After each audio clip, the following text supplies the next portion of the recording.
Ladies and gentlemen, welcome to the finals of HSDO 2015. Congratulations for both teams on making it this far. On the government side, we have NTU Roller Squadron, or NTU whatever. On opposition, you have Universiti Malaya A. On the motion that reads, House regrets the narrative of selflessness in the medical profession. I'm your chair, my name is Darshan. Panelling with me is Behrad, Kat, Tariq, and Gary. Without further ado, invite Prime Minister Deborah. That's the thing. Getting spotlight. Why? Yeah, I think that you're getting spotlight. Who's giving? What spotlight? Who? Jerry? No. Yeah. Does anyone have a flashlight? Can we just turn on the lights so that you can see his face? Thank you. Gary. Can you keep time? I give you that. Imagine people watching a live stream. Like, what's going on? All three people on the live stream would like to oversee. Okay. Who's that handsome Arab man? Where? Oh, in front. Okay. Okay. Sorry. Oh. Oh. Can we just not try to reinvent the wheel? I guess this is our conversations. That's nice. Oh, this is nice wine, right? Woo! I feel like regal. Come on. Yeah. Huh? Okay, real time. Okay, but I'll always keep notification.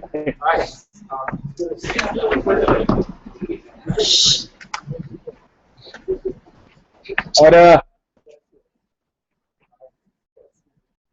When it comes to hiring a public servant or encouraging people to be public servants, or when it comes to hiring a general or a fighter or a soldier, or motivating people to become a soldier, we never ask them, or we never force them, or we never create a perception of being a humanitarian to be qualified to be a fighter, to be qualified to be a general. What matters for us in any other profession is your capacity to be able to perform the best in it. It's going to be any other different than when it comes to the medical profession. We do consider the fact that there are some aspects when it comes to this particular profession to benefit the society, but there should not be a definite end of that particular people who are engaging in that profession. It should be a balance, life, finance, and everything else. And besides that, it should come at the result of benefiting society. I'm going to argue two things in this paper. First thing, I want to talk to you about who becomes doctors and how they affect. And secondly, I'm talking to you extensively about how the profession has been significantly affected by this narrative and why is that. Before that, we need to be clear about this narrative and the definition of the narrative. Sit down. The narrative states that the moment you choose to become a doctor, you have consented to be a worse individual in comparison to any other person who is engaging to any other profession. It says that you are an altruistic person automatically without initially choosing to be altruistic, but it creates the expectation of you always prioritizing your patient and profession over any other thing in your life, such as your marriage, such as your children, such as any other basic necessities that you would have at the end of it. We think that's false and we reject it. We think you need to be smart to be a doctor, ladies and gentlemen, in order to be successful to make money at the end of the day, ladies and gentlemen. That would nicely lead me to the qualification of the doctor and who these doctors are and what they do. In order for you to be a doctor, there are a few factors that you need to consider. First, being capable of comprehending a variety of information in different spectrums and being able to extract those information instantly. To be a quick thinker, ladies and gentlemen. To be hardworking, committed, and not to get distracted easily. At some point, it becomes even about your physical capability. For example, your eyesight or hands or the way that you can work. More importantly, it becomes about your ability to mentally detach yourself. For example, at some point, if you want to become a doctor, you have to be able to treat a criminal, or you have to be able to treat a victim of rape, which you would find traumatizing if you are a humanitarian at the end of it. Being a doctor already requires a lot of qualifications. It's going to be hard for you to be qualified to become an attendant. By having this narrative, there are a small pool of qualified persons that we have to become a doctor. It's even going to become smaller. Because if you are not a humanitarian, if you are not altruistic, if you are not selfless, then you are not qualified. Even when you go and ask for career advice, they are not going to advise you to become a doctor. Yeah. So the small pool that already exists becomes even smaller and less people to be able to do. This would go to the extent that it would even undermine the efficacy of your practice. It's a very simple example. The moment that you are a doctor, you should be able to detach yourself from external factors which are beyond medical reasons at the end of it. Yeah. For example, the family of the person you are treating, or the amount of pain that the person goes through, or the preferences that that particular human is going to have. But the moment that you are a humanitarian, you're forced and you're being judged if you don't take those medical reasons into consideration. More importantly, it is harmful in the long term. Because if, as a humanitarian, every day you go to work and you deal with a big break, or you do things that are against your humanitarian altruism of the profession, it would burn you in the profession, it would burn you in the long term as an individual, because you are witnessing the things that you found. This is more important in the instance of failing, because if you are a person whose only intention is to be good at his job, and his only objective is to have a perfect have a perfect career as a doctor, if you fail, it's going to be easier for you to recover. But if you are a humanitarian, the moment that you fail, you have failed humanity, you have failed your morals, and for the rest of your life, you have to deal with the moral obligation that you have failed to fulfill. If I go through my second level argumentation, I will take it here. The selflessness has absolute no correlation at all with the performance of the doctor or his duty. Yeah, I agree. That's why we should not create a narrative to force people out if they are not selfless. I define the narrative and what the narrative is. I hope you have listened it, not just because I'm here so to hear you stuff. But let's talk about this, like the medical profession that we need to talk about. We know that doctors has not been treated equally as other people in other professions. For instance, if you are a McDonald's employee, you are forced to get a 4-hour break in Australia, right? And between your shifts, there has to be an 8 hours gap. These small things that any other person gets by working for any other industry are not present for any doctor, right? You have to always be committed to your job 24/7. You have to be on wake-up calls. You have to stay at night and in the morning. You have to take consecutive shifts to be a doctor. The very fact that we treat doctors like that is not because they consented to become a doctor, so we would treat them badly. It's just because there is a perception of these people being selfless, and there is a voluntary work that is okay for you to dump all this job on them. It is morally wrong as not something that should happen at the end of it. And the outcome of that, now we have these people losing their life, living a miserable life, not prioritizing their life, not prioritizing their marriage, not prioritizing any other aspect of their life that they're going to do. This is significant harm to the perception of society, which is abhorrent and it should be removed. We also think this is bad for the provision of the medical services that you have. If you are a doctor and do 5 surgeries a day, you should not expect that particular doctor to be as efficient in the 5th surgery as he is in the 1st injury. There are instances that your efficacy is going to be wrong. In conclusion, we are working doctors to overwork. We treat them badly, and at the same time, we expect them to be the humanitarian people inside the society. We choose the best of people inside our society. We treat them like shit, and we expect them to be effective at the end of it. We think that's wrong. We think that should not be the way to do it.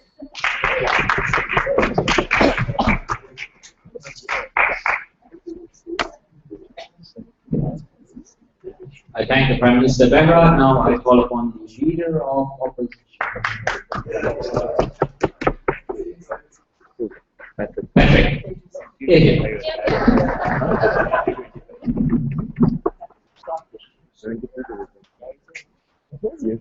The snail.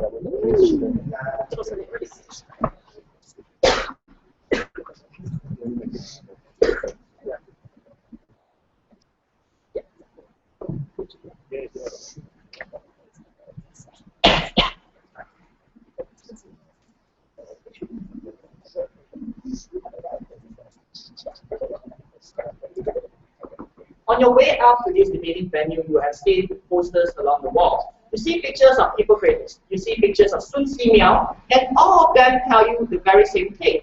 The integral part and the only way that a profession of a medical practitioner, especially doctors, can function is if you put the rights and the stuff up, if you put other people's importance ahead of yourself. And we believe that it's unfair for side government to say that, oh well, intelligence is one of the parts that you should judge or that you should put on the doctors, where we tell you more often than not the quality of the duty that you provide to others extend beyond your intelligence. More often than not, the compensation that the state gives to you, that means monetary incentive, is not enough. That means there needs to be an extra incentive for these doctors to actually take upon, to be actually able to provide them and work 26-hour shift. This is only possible if we introduce this narrative of selflessness. So we tell them that they are the sole protectors of these people, and it is only because of them that you have people that live under you, and they still hold you up with high regard when they see the word doctor in front of you, and they give you all the information. I'm not even starting there. Two things I'm going to tell you today. Number one, why selflessness is an inherent trait of medical profession and it's not divorceable. But secondly, I'll tell you the nobility of the profession and the perception towards it, why it's so important and only possible under our paradigm. Firstly, let's look at their idea. They say that, well, your capacity to perform has nothing to do with your selflessness. We tell you that your ability to perform as a medical practitioner does not extend to only diagnosing and giving them these drugs. More often than not, it's also on actually influencing them and giving them this hope to actually change and have a better lifestyle. This is only possible if they actually believe in you and have trust in you in the first place. If they know that you're another profit-making individual who's out there to reap money out of their pockets, I don't think you can have the same impact you have, because these people regard you just as another office worker or as another Malay worker or any other public service worker that you see in the office, right? So secondly, on this idea of justice, we tell you that it's okay for you to say that people need to be smart, but you also need to recognize that the narrative of selflessness is not only for the image itself, it's also for the ability to do duty. And if that's the only burden that state government has chosen to take, we'll win this case. But thirdly, they say, well, you now have a moral obligation, and sooner or later you'll be traumatized because you are forced to treat victims of rape. But that's an argument. I'm not sure whether they should it's as if they are saying that you have a right to actually deny treatment from their idea. So we don't see what, to the extent of how now you're going to change the idea of selflessness, and to what extent they can alter the perception and the services that they render. Right? But fourthly, they say that, well, we are not treating doctors equally. We treat them like shit because now we overwork them and we have high expectations. Number one, we don't overwork them, or they are not overworked because of the selflessness. It's because of the scarcity of doctors, and that's why we require them to come back to this hour shift. And also, secondly, even when we require them to come back, we don't expect them to come back for free. We try to compensate them as much as we can. That's why there's a thing called OT, right? We give them as much money as they can. So we don't understand this idea that we expect them to work as children, because it simply does not work. But thirdly, there's already a general perception towards humans. For example, if you've read the news in Latin America, there's this hashtag going on now that says, I also sleep. That means people are generally accepting that doctors are also human, so we don't understand why they have this weird perception that doctors are really treated unequally by society. We don't buy that characterization. Moving on into my point, right? Firstly, on why selflessness is an inherent trait of medical profession. But before that, sure, Gemma. In most countries, would you say that the quality of private healthcare provision is higher than the quality of public healthcare? No, but even if it is, that's the perception of allocation of doctors and the services that they render. So we don't see that as the idea of selflessness, but we quite think, regardless of that, selflessness is still required whether or not we give them money, so we don't see what point you're coming back. But I'll address it when I come, I promise you, Gemma. Let's look at the idea of why selflessness is an inherent trait of medical profession. We have to look at the sacrifices that are demanded in the profession itself. The nature of the profession already predisposes that you need to put the importance of other people above yourself. More often than not, the profession of medical healthcare is treated more of a charity than more of a profit. And we already treat them in higher regard, and that's why people trust them more. The decisions that have to be made more often than not have to put the interest of the patients ahead of you. That's why you still perform this surgery, because even if it clashes with your schedule, because it's only possible if we tell you that the right you have to treat them better. But also more often than not, if we don't promote this idea of selflessness, we can just wash the taste of the hands or wash the viruses of the hand. That means in cases, for example, with epidemic Ebola and scarlet fever and virus, they won't have to go in because you now tell them that it's not their obligation to actually protect these people. You create this idea of selfishness that cannot be identified within the medical profession at all, because more often than not, their view is this, that they are recognized as such because more often than not we recognize that their job needs sacrifices, and therefore the sacrifice only comes with selflessness. But you have to understand, more often than not, people are genuinely self-interested. There needs to be a shift in paradigm to meaning to enter this profession, and that's why we need to promote this idea of selflessness. If not, you integrate the idea of a medical profession into another profit-making job, right? You normalize the idea and you send out the message that these are people who don't have to put in so much effort into helping others. You say, oh well, doctors, you can now work on a 9-to-5 basis, you don't have to work, and you only have to work to the extent that we pay you. Beyond that, we don't blame you if you don't go back. You can see already how ridiculous this is now, and you can see already coupled with the idea of rising healthcare costs and also scarcity of doctors, that's not going to be a good idea. But you have to recognize more often than not the places where healthcare is required the most in places like underdeveloped countries. And the ability to compensate for these services are limited or raised. That means there has to be some extra push or extra impetus for these people to work when the narrative of selflessness comes into play. Because without this, there will always not be enough accessibility to these sort of doctors. In places like Haiti, after the earthquake, in places like West Africa with Ebola, the doctors, but also your humanitarian aid workers from medical profession are the ones who go in there to help them. Without this idea of selflessness, they will not enter because number one, it's not even their job, and number two, it's not even their own nationality, so why would they even bother saving them, right? That's why you have to see that with all these ideas, you have to require doctors to make individual sacrifices over others, and this is only possible into them. So let's move on into my second idea of why it's nobility of the profession. You have to see more often not what I've told you is that they have to also give consultation. But why is it that universally, regardless of which country you're from, even if you're from a massive country like North Korea, you still regard doctors in a high profession? Because you've been taught since then that these are people you can trust, that these are people who are apolitical and always put your trust, always put your well-being before them. Also, the idea is this, that your obligation is not simply extending back. You have to also help the people recover. You have to give them this idea of hope. We arguably bite the bullet that more often than not, doctors are the personification of hope, right? And at the split second of where they actually have to decide whether or not to receive your treatment, and these people don't know who you are, but even with strangers who come to your net and you can only accept their help if you trust them. And this trust only happens if you really promote this idea that these are selfless people who are out there to help you and not for any form of profit making or political gains, right? One, this idea is this. We want the nobility of the sanctity of the profession to be maintained. We're very proud of folks. Yeah.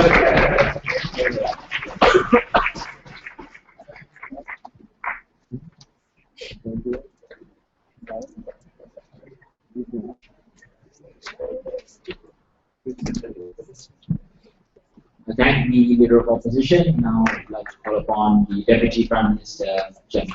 Yeah. Yeah.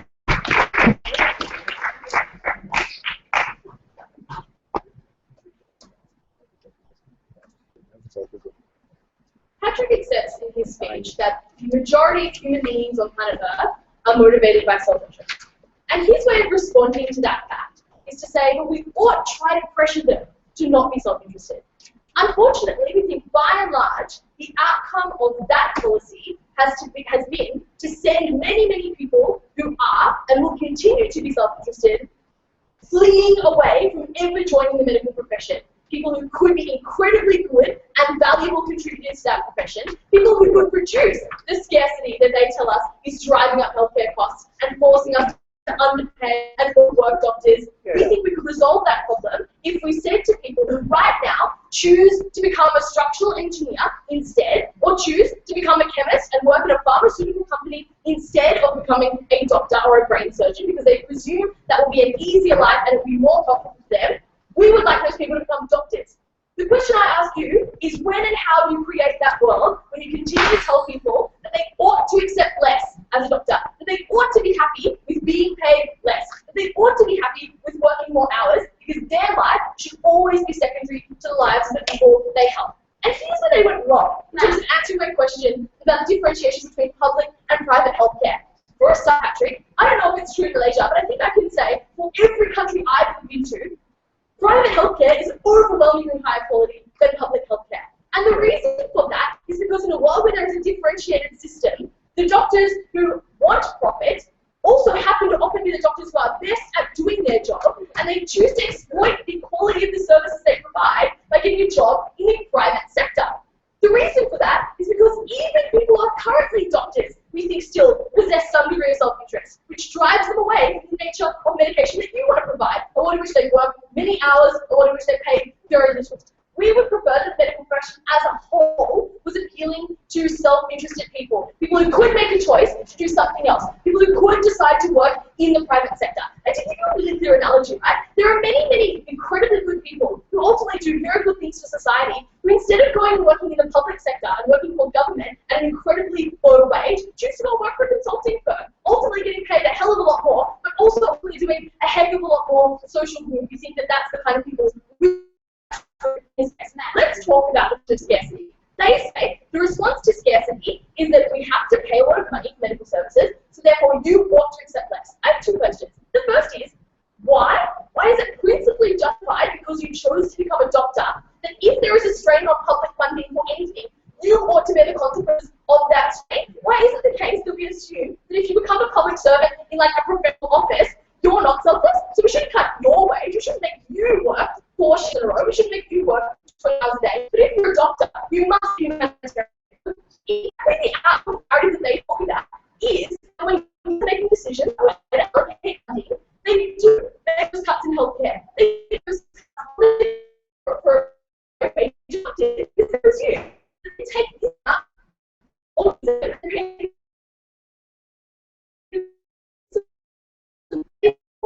There is nothing about consenting to being a doctor which says that you should put your own life in a risky position. Which is the second thing I want to talk about. As I said, we think we resolve scarcity much better than they do. So we think we, in general, probably provide more doctors, therefore, in general, making it easier for people to access services in terms of the good quality people. Let's talk about quality secondarily, right?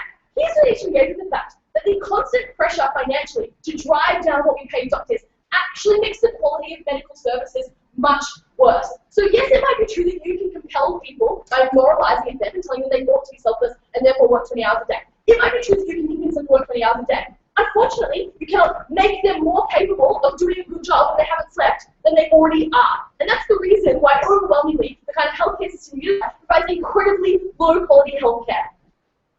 This leads me to the final major note, thank you, part of Patrick's speech, where he says, how do we ensure trust and faith in the medical system? We would suggest that it's not by telling people that doctors are selfless and they will always do what's best to help you. It's by actually showing that by providing you good quality healthcare. Now, I would point to the fact that in the overwhelming majority of societies, people have very little faith, no thank you, Sarah, in the healthcare system. That's not believe doctors are noble individuals. It's because the information they receive is substandard. The reason you go to a doctor is not because you trust this human being and you want them to give you hope. It's because you like them to correctly diagnose you and be able to perform a surgery on you where they don't accidentally slip and sever your artery because they haven't slept, or because they're a self-medicating alcoholic because they haven't been so stressed about the risk or the threat of harming you as a person, because as you described it, they're so selfless, they're such humanitarian, that it actually costs the quality of the services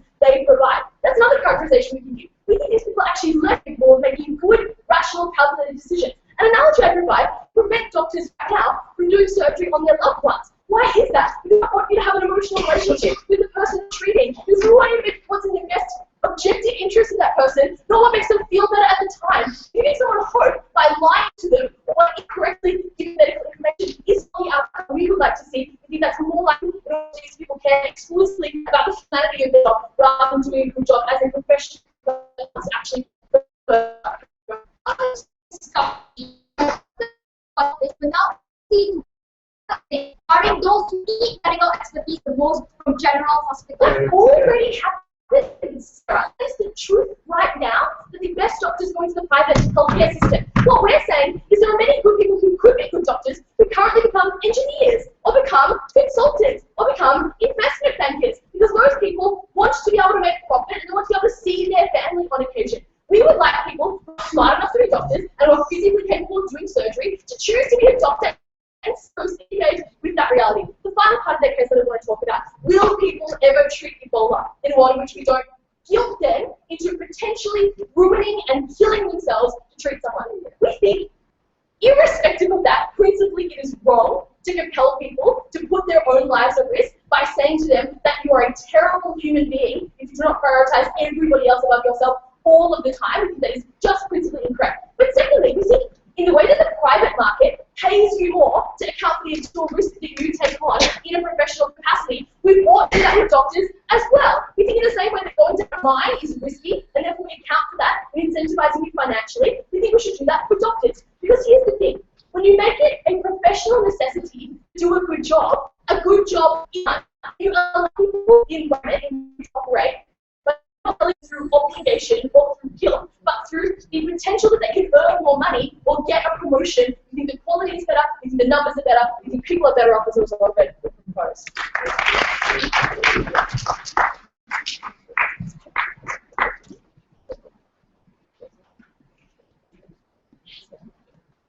I thank the Deputy Prime Minister, and I will call upon the Deputy Leader of Opposition, Deborah. Here.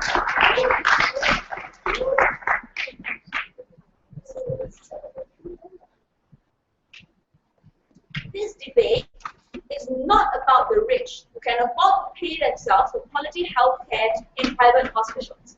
This debate is when you look at the global scenario where healthcare is most needed, is at the most depraved situations where people are poor, where scarcity is a problem, and that is when you need the motivator and you need the incentive of selflessness to put doctors at the front line. What do we not stand by? We do not stand by abuse of doctor when we can help it, which means we do not stand by hospitals charging exorbitant amounts and paying very bad doctors because that's outright immoral and it's not part of the debate. We do not stand by using rhetoric or feel of selflessness to coerce doctors, but more often than not, it was motivator, it was the institution. But what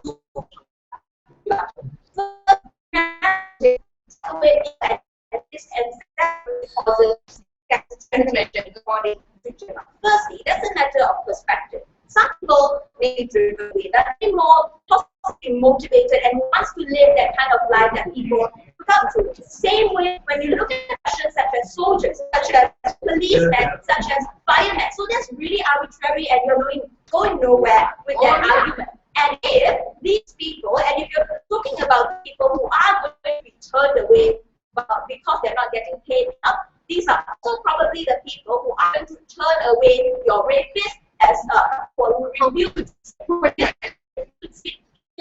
to answer calls when they're needed, and these are not the doctors that need anyway. We think there is already a concession right from the beginning when they talked about when you already have a high demand of doctors, when you require them to treat people and to associate themselves with people which they may find absolutely abhorrent, for example, criminals. That requires selflessness. That requires you to put aside yourself, your own political opinions, and that requires you to put aside your personal beliefs. Without all of this, we will really question how would the medical world function. But I will talk to you, and I'll build on Patrick's case, how the notion of selflessness, what it really does is to bring hope to the most desperate places in the world. Yes. Do you think if only people who defend criminals in court are humanitarians, or are they profit-motivated defense attorneys who do it because it makes them money? No, lawyers do it for the money. But in many, many places, in Haiti, where earthquakes struck, in Syria, where there is wars, we simply don't have the resources that we can pay lawyers to pay these doctors to go in and do things that they are doing solely out of altruism and solely out of their goodwill. Which is why, until the point and day the world can collectively come up with enough compensation to give the doctors what they just deserve, we will have to always rely on selflessness for the world to function to reach the most depraved of situations. They've talked about quality. Yes, quality at private hospitals are better. You will concede, maybe, because they are paid better. The doctors sleep better. The doctors rest more. You have better facilities. And private hospitals are often stretched to the limit, and we agree. But that at best is an argument to say you make life better for the rich if doctors are now monetarily incentivized. The debate is not about that. The debate is really about reaching those places, like what I told you, when you look at the global healthcare, the global healthcare situation, where the most amount of healthcare is needed, where the most amount of help is needed, is not really the first world country, because a lot of people, yeah, they fall sick too, yes, but they are more well-off, they're more able to pay for themselves, and often they have very good welfare programs that cover all of this. The most depraved of situations are third world countries, crisis-struck areas, war zones, war-torn areas. We need these people to go in, which is why my substantive is the existence of organizations such as Red Cross, such as Doctors Without Borders, such as UNICEF, UN organizations, and thousands, millions of other nameless individual organizations that go in out of goodwill, and all these good things can only happen with the notion of selflessness. Yes. If you are inherently a selfless person, why is it that you wouldn't still be compelled to go and help in the instance of a disaster if we generally remove the narrative that says you must be selfless? Because there are not many people who are selfless in the world. Most of them are pretty selfish. At the point where you opt in to become a doctor, there needs to be a paradigm shift. You need to now recognize that this is the exact notion that facilitates the functionality, and you need to recognize that right now, if I were initially to attend my daughter's wedding, I now have to forsake it and forego it because I have to attend to a patient that decides to drive recklessly and ruin his own life. But I still need to make that compromise. If we depend solely on monetary incentives, firstly, the world will never be able to have resources to cope. Secondly, we can't rely on people's own selflessness because there are simply not many good people around. I'm sure all of you understand what I'm talking about. When we talk about organizations, back to my argument, people, when the most depraved of situation, where you expect people to put their lives on the line, to go into Ebola-infected areas, for example, those things are not risks that even money can compensate. You can pay these doctors, even if they come from the first world country, and you give them exorbitant amount of compensation. And those things are always still not able to quantify the amount of risk that these people take upon themselves. To go into the war zone and risk getting shot and die and to never see your family again. All these things can never be quantified and compensated by the money or the compensation that we can just give. Ultimately, this debate requires us to imagine a world where doctors are just merely people like lawyers. Firstly, that doesn't sound very nice already. But more importantly, let's imagine the world where people, doctors, because they prioritize themselves, can choose not to work long hours when it's required of them. When doctors can choose not to answer calls and attend to patients who comes into the emergency ward. Where people, motivated, if you want people to go to war-torn areas and poverty areas or like crisis-struck areas, you have to pay them an insane amount of money to compensate for the kind of risk. The world will never come to that day, and until that day comes, we will need selflessness.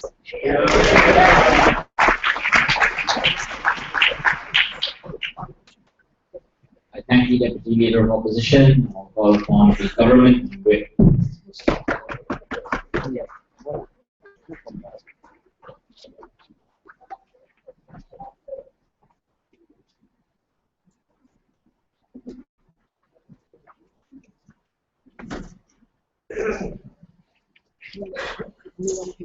Being a doctor is a noble profession not because you're selfless, but because you save people's lives and you provide people treatment. That's where you can associate the two values from each other. The question in this debate is, in the instance where it objectively increase the number of doctors you have, it will objectively enhance the quality of medicine at the end of the day. Should we treat doctors the same way we treat other people who put their lives at risk, such as lab workers who actually test HIV and have a greater likelihood of being contaminated by this disease when compared to doctors? That's the question that they failed to answer. But more importantly, they've also failed to create a correlation between why coercing a doctor into becoming selfless does anything to improve the ability of the doctor to conduct their job. We, on the other hand, have extensively told you, and I'll discuss that shortly, about how doctors actually become better doctors when they are not selfless, or rather, when they're objectively better at their job. Because here's the thing, investment bankers are really good at their job. And it isn't because they care about you getting richer, it's because they care about the commission they get. But the outcome is you get richer. So there is a balance there because customer satisfaction becomes a priority, and that's what happens private industry. There are three things that they said they would ultimately do and think doctors should bear the responsibility for.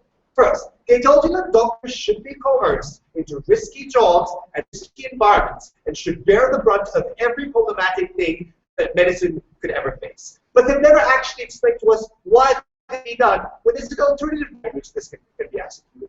We're not objectively or principally against doctors putting their lives at risk, but we're against doctors putting their lives at risk but not being compensated for that. Yeah. What does that mean? We're not just talking about doctors putting themselves in a war-torn zone or in a crisis area.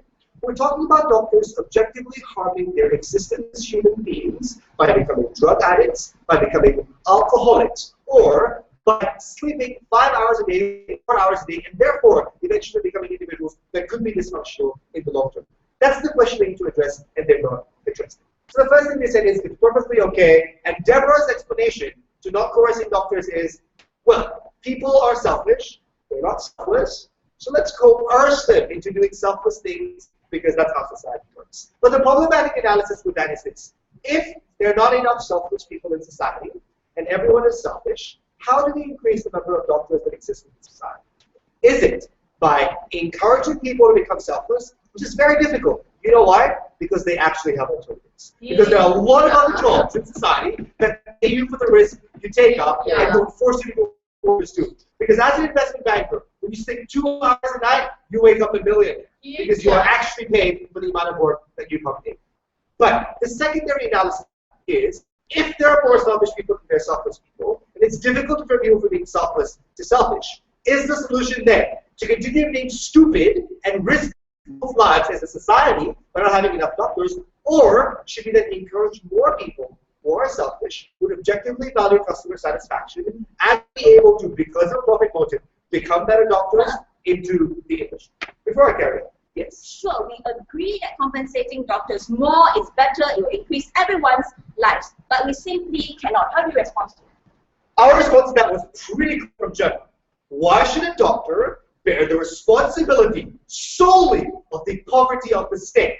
Why shouldn't the minister bear that cost? Why shouldn't someone in any other public sector bear that cost? Why should specifically the doctor bear that cost? You've never actually engaged or responded to that. You think in a world where everyone bears that cost, it wouldn't actually be that grim for a doctor when compared to people in other industries within the same public sector as well. So that's the question we need to respond to. But secondly to that as well, the idea that poor people would never have access to medicine if the public sector crashes is untrue. Because in countries like the United Kingdom or even in Australia, public health care is really good for two reasons. Either in the UK, where they privatize everything or subcontract everything through the NHS, where there is an actual private involvement and there's a mitigation of cost by insurance, therefore we're actually able to provide insurance to poor people where they don't have to be managed for it. Engage with that. It is possible to actually do it. In Australia, where they're rich enough to pay their doctors well, they have much better public service. So there are actually solutions to this idea of a depraved poor person. But second, now, their third issue is we will not resolve Ebola. Here's the thing. Ironically, the people who contributed most to the resolution of issues like Ebola, malaria, and other pandemics are people who are profit motivated. Yeah. Pharmaceutical companies are the reason why doctors actually have something to do when they go to treat Ebola. Why? Because pharmaceutical companies do not care about you becoming better. But you becoming better happens to be their business model.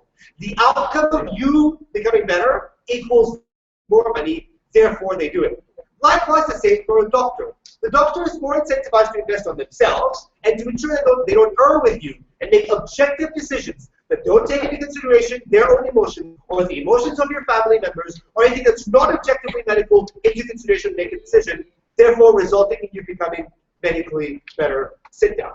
Here are some issues that doctors actually face when it comes to executing medicine when they're not objective. When doctors are selfless, how does this ultimately impact the quality of medicine?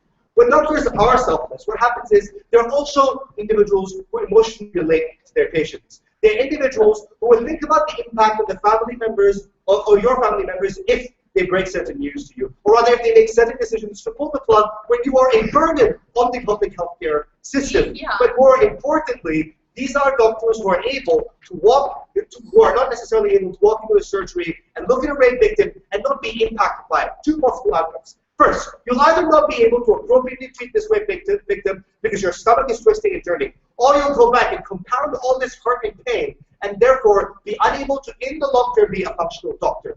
Whereas as an objective individual who's not selfless, you're not going to turn away the rape victim. You are going to treat the rape victim, but you will not be affected by the fact that they are a rape victim. Because you're not related to that individual. You're not a selfless individual. You're an individual who looks at a rape victim as patient X. Patient X needs to get out of this hospital as a human being who's alive and well treated, because that's how I make money. That's what money does. It makes the world better. So here is the two things that we had I'll ask you. First, how do we increase the quantity of doctors within the market by changing the narrative of selflessness, which they fail to defend? You've got to defend the narrative of selflessness that removes people with stable hands, a stable psychological mind, a better ability to manage their time, and a better ability to manage physics and chemistry from actually entering the industry. You're excluding them because you're selfless, you're an asshole, and therefore shouldn't be a doctor. We resolve that problem. But second, we also tell you that the quality of healthcare altogether becomes, because you have doctors who are more likely to take care of themselves and are better taken care of. People will still be selfless even if the narrative changes. That's what we must do.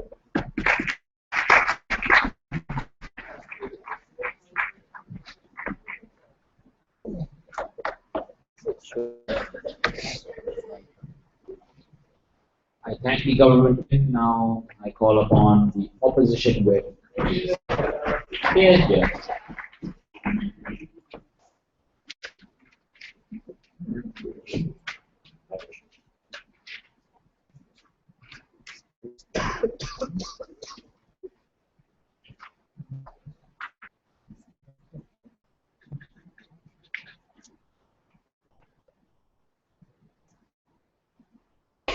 Mr. Speaker, I'm going to have three issues in today. Firstly, I'm going to analyze the nature of the medical profession in general and why this trait is tantamount to whatever actions you carry out. That. Secondly, on what grounds we then engage with the doctor, and last but not least, how will the medical world actually look like without this element of selflessness? Let's look at the first issue. Gemma's logic was this: that when doctors get more money, they become happier and the quality of service then becomes better. But you are assuming that all doctors are in it only for the money. I refuse to believe in that. We believe that it's just a small amount of percentage of people. We believe the majority of people who opt for the medical career choose to believe in a higher calling, and that is they have a lot of personal sacrifices even when they sign up for the medical profession, because that is the nature of which their job entails. When you walk into the IMU building as well, you already acknowledge it as a trainee doctor. You know that the life ahead of you is not going to be an easy one. You will need personal sacrifices, and we think without this element, your entire profession will be compromised. No thanks. Because if the medical profession was contingent solely upon money, we think the entire institute will not be able to function. Because the reality is, as much as I do cough out unnecessarily out money to educate all the doctors and make them happy, the reality is this debate is set mostly in developing worlds where we do not have that kind of access. Very convenient for Moustafa to talk about. Look, it works in Australia and the UK. Of course, when you have an access of funds, this debate is beyond that. No thank you, ma'am, about developing worlds where there is scarcity, where in your very speech you encourage doctors to flirt into private sectors and to go their mantra and their calling, and it is to safeguard the lives of people who cannot repay you on a monetary basis, who cannot repay you in terms of tangible benefits, but that is the sole reason why we hold doctors in high regard, because we believe that they have gone through so much personal sacrifice. This cannot take place without the element of selflessness. No thank you. Moustafa told us as well that it's unfair that doctors have to shoulder this burden alone. But guys, that is the nature of profession in itself. Likewise, we have different expectations for different professions. For example, a soldier, the very minimum that requires you to do is that you need to be patriotic. Therefore, the expectation that comes is that expect you to sacrifice your life, if necessary, to safeguard your country. For your fireman, the minimum criteria that we have for you is that you need to be courageous enough to run into that burning building, and this cannot take place if you are not selfless enough, if you do not put the priority of somebody else's life ahead of you. We think this falls the same for for doctors as well, when we cannot possibly repay them fully in terms of monetary gain, when we cannot repay them on those grounds, we believe the only compensation possibly warrant them is that ability that they have, that selflessness that distinguishes them from any other profession. No second. Second issue, on what grounds we then engage a good doctor. The Prime Minister told us that, look, it is also unfair, so the entire case is not unfair, right? It's been unfair because like you're putting undue expectation on doctors that they need to be there, like they're always on call. They have these 36-hour shifts. We think it's unfortunate, but the reality is, Speaker, it will almost always be unfair. We can try to compensate and pay you back in terms of money, but the personal sacrifices that you make cannot fight with money. For example, you sacrifice your social life. For instance, you forgo important family as no thank you, like your daughter's graduation or your grandfather's funeral, just to serve a random stranger on the street that you don't even know just because they got into an accident. All are transcendence of the element of selflessness that takes place that the profession would not be able to exist without. No thank you. Likewise, that is the reason why society repays them back with special recognition. For example, you have the name doctor in front of you. There's a concession as well that we acknowledge that there is a special privilege and respect that we render to doctors. No, thank you. Let's move on to the second factor. Because she told us in the speech that we're not solving the problem of scarcity, that's their main contention, right? But it's because of this selfish element, we think doctors will now flood private clinics, knowing that is a much easier route to take. You have less patients and more likely higher pay. So we think the need comes in public hospitals, in general hospitals. Non-doctors cannot access your private clinics either. You will not be any access to that that you talk about. I mean, think that this is the mantra every single physician believes in. But before that, try. Here's what happens today. Everything is said in this speech is a definition of the status quo, including doctors running a private clinic. Can you now engage and tell us why that area is justified and why ours would make things a lot worse? I only need to show you that the trait of selflessness is the only thing that holds this profession together. The only thing that encourages that you need not monetary gain that we cannot compensate. And without this element of selflessness, you do not have us at all. So let's imagine, okay, now the third issue. Now let's imagine the medical world without the trait of selflessness. Mr. Speaker, you would have to go to go to KL General Clinic Hospital, maybe one of the clinics. And if you're sick, you will go to these clinics and you realize that you have to queue up, right? But now it's going to be only on 9 to 5 basis. Meaning to say that if I take my number and I queue and I don't get my turn, I then have to return home. But the medical profession does not work that way because it offers. That's why we open ourselves to the public on a 24-hour basis. That's why you have things like the emergency room, for example. Without this element of selflessness, and if I so function as a business, it means that I don't have to cater to the whims and fancies of anymore. It's only because of this trait that allows the institute to function. Then they say, Behrad told us it is unfair and harmful to humanitarian aid workers because they have to serve long hours and see corpses and make big why that's. Firstly, these are people who consented and opt to fly into these war-torn countries.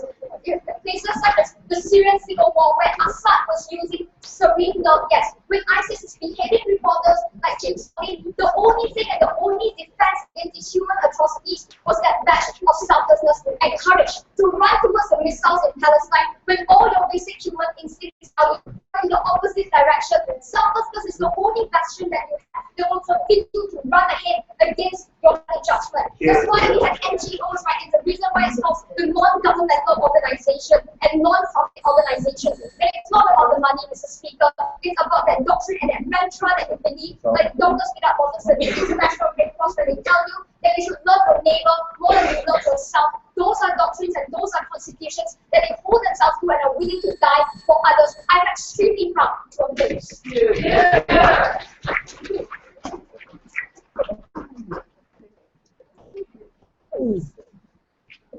I thank the opposition with. Now to end the debate on the opposition side, opposition with Deborah. Here.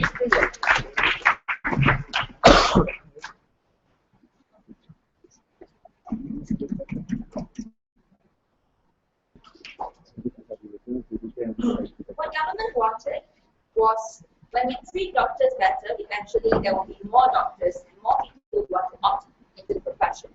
There will be better quality because doctors are treated better.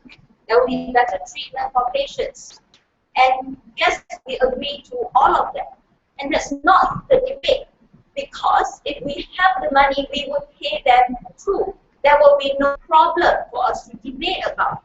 This debate can only happen under the pretext of scarcity, where there is a necessity for selflessness and with that scarcity. Brought to you very valuable analysis. We talked to you about the kinds of doctors that we will get to turn medical profession into something, into just another profit-making organization. It will mean a world where doctors will not work anything, will not give anything more than what they are justly compensated for. They will not answer immediate calls. They will not wake up in the middle of the night. They will not sacrifice their personal schedules. They will not invest their next 5, 10, 20 years into a kind of lifestyle where maybe their autonomy of deciding their personal life is diminished to the very minimum. For that kind of doctors, and guess what? Those kinds of sacrifices are necessary. And we also talked to you about trust. When the time of contact of you and a doctor at the first time you meet in the midst of say, for example, a war zone or a crisis or natural disaster, you have no time to establish trust. The only thing that you see is that red cross on the shirt of that doctor. For that to happen and for you to trust that person who tells you that I'm going to heal you and you allow him to touch you and allow him to access you at very intimate parts, you have to live in a world where there's an overwhelming narrative that tells you these people who wear this kind of uniform, bears this emblems, are people, are generally good people who are there to help you.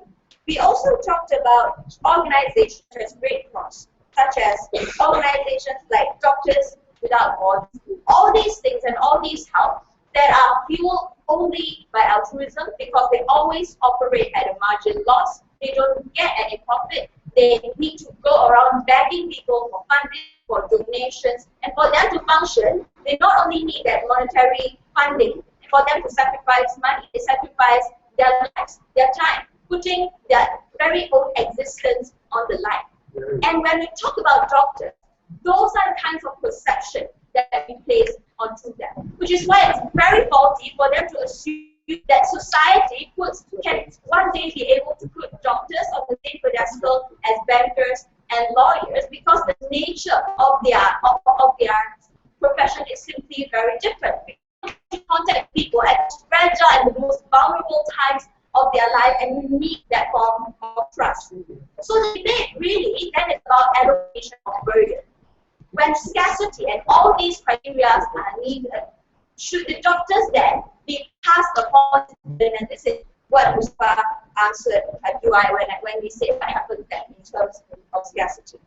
The allocation of burden has to fall onto the doctors for several reasons. But firstly, it's not solely upon the doctors. Of course, the states play a role in funding. Of course, everyone plays a role for you. That's what to encourage you. Now, everybody, great programs for donation, please donate. So that is how we try to spread out burden. But primarily, why the crux of the burden still falls to the doctors, because these are the people that monopolizes the means to help people and lift people out of the absolute state of depravity. Medical skills are a highly specialized set of information, which means for these doctors, there will be no one else to come to your aid, and there's no one else that you can ask in the darkest moments of your life. Very powerful. I thank Deborah to end the debate as whole. I'll invite Cheang for cover flag. Yeah.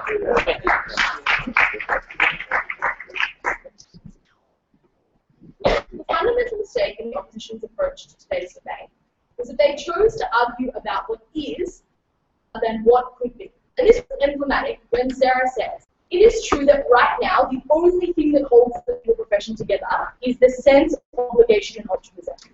But the world we propose is an factual world in which we did not need to compel people through the means that currently compel them to accept substandard treatment. So this debate is a question of which of those two alternative worlds you would like to live in, and therefore you a statement that being a doctor is different, or being a doctor requires you to be selfless, needs more. We needed to hear in this debate why there is something unique about being a medical professional that made you have to be a selfless person. What we got was that you help people, and that is the end goal of your profession, and are vulnerable when you deal with them. We argue all the debate. That is true in many professions where you deal with people, and that the end outcome of much private activity in the economy is to help them. It's unclear why being a medical professional was different, aside from this narrative, which makes us believe that it is different than any other service provision. We reject this narrative, and that is the point of. Let me clarify something. The nature of the opposition is a scarcity of resources. It is too costly to pay people. Let's be clear about why scarcity exists. Scarcity exists because there is a lack of people who will do the job. Therefore, one way of resolving scarcity and one way of driving prices down is to incentivize more people who would not otherwise become a doctor to become a doctor. Their response to this is to say, no, you drive people into the private sector. That's right now. We're talking about bringing new people in who are not currently either a private or a public doctor. We think the way to do that is to show them that it can be beneficial in your career interests and in your private to take up medicine as a profession rather than forcing you to presume that you are altruistic. Because again, it is unclear at the end of this debate how telling people to be selfless compels people who have legitimate alternatives and remain self-interested. So the context they want to trap us in this debate is to say, this is in the worst possible circumstance where there are no additional resources and where an Ebola outbreak is imminent. Let's engage with this context, which incidentally is not in the motion, nor is the only context where healthcare is provided. For example, the overwhelming amount of healthcare that is provided on a daily basis throughout the world is not in response to a pandemic. Let's engage with that. They say we do not have the money to pay these doctors more. If that's true, then everybody in society will be paid less. Therefore, we need to use the narrative of selflessness to compel doctors to become doctors. It's a reality of a lack of resources that people are paid less. So, what is the unique part of this narrative? The unique part of telling you that as a doctor, you ought to prioritize yourself less than society is that when we do have the capacity to pay you more, there is no incentive us to pay you more. It's legitimate for you to demand more because we tell you that the thing ought to motivate you is not being paid well, but is being selfless. So for the opposition to say that they would happily pay doctors more and treat them more was an absolutely ridiculous opposition when they wanted these people to be motivated by selflessness at the end of the day. If this debate were about motivating people to help in the case of Ebola, then the argument that said there was no amount of money you could pay that would get people to risk their lives was factually inaccurate and never responded to the examples we gave you of people who work in private armies, of people who go down mines that could collapse, of any number of people who exist in the private sector right now who risk their lives because the profit is high and therefore they're willing to take that. We believe that the best possible way to increase the quality of services and not just the quantity is to ensure that all people who could become a doctor choose to become a doctor. Unless you tell me that telling them to be selfless will indeed make them selfless, you lose this debate.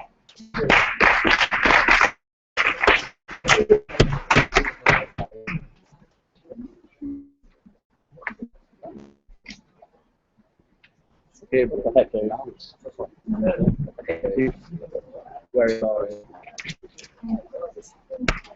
I thank all speakers. Yes, also shake hands. Where? You.